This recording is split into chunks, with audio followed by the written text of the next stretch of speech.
જે પરિસ્થિતિમાંથી નીકળીને જે મહામાનવ વિશ્વરત્ન બાબા સાહેબ આંબેડકરે જે અહીંયા સુધી આપણે લાવ્યા છે, પહોંચાડ્યા છે, ફરી ઉલટી દિશામાં આપણે જઈ રહ્યા છે. આજુ બી વખત છે.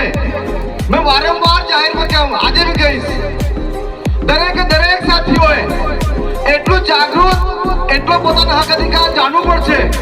હું સેલવાસમાં જાહેર બંધ કેમ, કોઈ અધિકારીઓ આવે, કોઈ પ્રશાસનિક મોટા અધિકારીઓ આવે ત્યાં ચર્ચા કરે ત્યારે એ લોકો શું વાત કરે?